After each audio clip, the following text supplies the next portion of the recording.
Hi guys, Coach Leah and Ryan here to go over kind of an athlete brief for those of you who are unable to make it at 5:30 tonight. We're going to start with just going through the workout, and then Ryan is going to demo some of the movement standards, the do's and don'ts. So if you have not seen it yet, and hopefully you can read what's on our chalkboard, we are starting with a 6-minute time cap to complete 5 wall walks, 50 double unders, and then 15 snatches at 95-65 for the RX division, 65-45 for the scale division or the Masters 55 plus. And then we're going directly into 5 more wall walks, 50 double unders, and then 12 snatches at a heavier barbell. So 135-95 for the RX division, 95-65 for scaled or Masters 55 plus. If you complete all of that in 6 minutes or less, you get to add 3 minutes to your time, and now you have 20 strict handstand push-ups, 50 more double unders, 9 snatches at yet again a heavier barbell, 185, 125, 115, 75.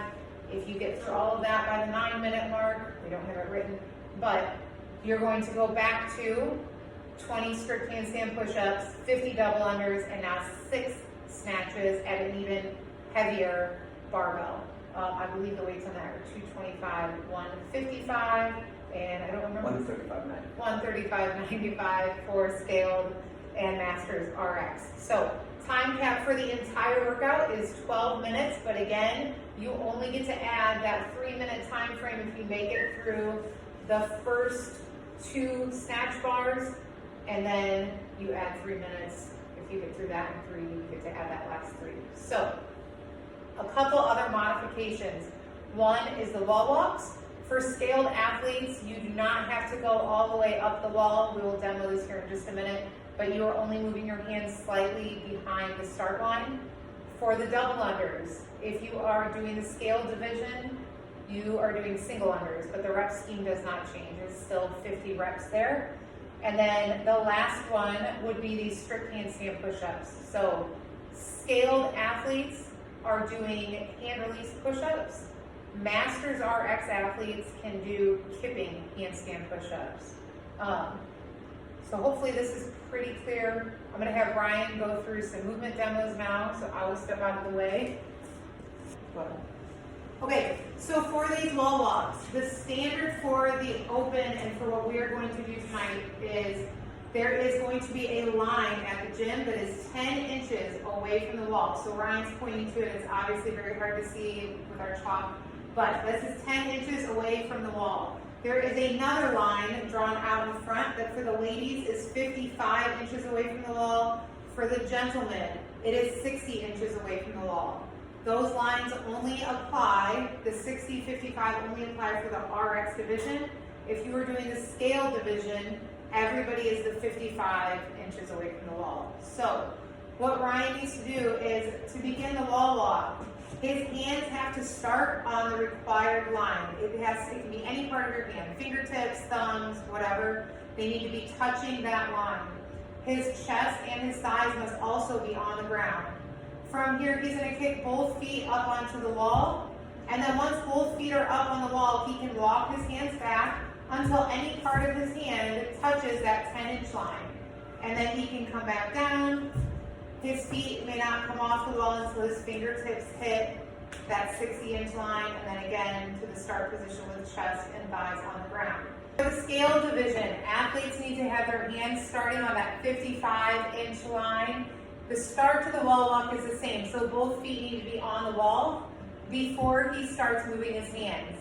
Once he moves his hands back, they only need to come behind that line. So his entire hand is behind the line, and once that's done, he can move them back, and then feet come down to that same start position. So again, for the scaled athletes, you guys are not walking all the way up the wall. Okay, for the double unders, we are not going to demo doubles and singles. We think you guys are efficient enough at those, but remember, reps stay the same regardless of the division. The snatches. These can be power snatches or squat snatches, it doesn't matter. What we are looking for though is the bar must start from the ground, so pretend that there are plates on this and both plates are starting on the floor. As Ryan brings that bar up overhead, it must move in one fluid motion, and then he must stand tall at the top and open his hips. He's going to do it one more time, stands tall before bringing the bar back down. What we do not want to see is the bars coming down before we've stood all the way up. Right down, good. So if you can notice that there, he's not opening his hips all the way at the top before he's bringing that bar down. The other thing we cannot do is a deadlift into like a hang snatch. Right, that bar needs to move just like last week in one fluid motion through the lift. Super. Athletes do not need to change their own weight. So if we have people that are standing around helping, they can help you load your barbell for that next weight. I'm sorry if you're going to get there. And then the last couple things, or last thing we're going to demo are those hand release push-ups for the scale division. Oh, and the strict handstand push-ups. Sorry, guys. For the hand release push-ups, chest must touch the ground at the bottom. Hands come up the ground, off the ground slightly, and then as Ryan pushes up, he is not using any other part of his body to get up out of that. Again. We do not want to see any snaking or worming or rocking horses, whatever you want to call them. So make sure that you guys are using just your arms. If any part of your body is assisting in that push-up, it's not going to count. Good. Okay, and then last but not least, let's go through those strict handstand push-ups. For the strict handstand push-up, some part of your hand must once again be on that 10-inch line. So Ryan has his fingertips on there. He's going to go ahead and lower himself down to the ground until his head touches. And then at the top, he's going to extend until he has full lockout. And if you can see, his head is through at the top. So we want to make sure that we can see those ears slightly and that our head isn't staying behind our arms. Good job. I'm not going to make him demo the kipping handstand push-up because it's a concrete floor. So hopefully that answers everybody's questions. We'd still love to see you all in there at 5:30 tonight, just so we can answer anything that you may have in person. But we're looking forward to doing this with you. See you tonight, and remember, it's Freedom Friday. Freedom Friday. Go Team Freedom.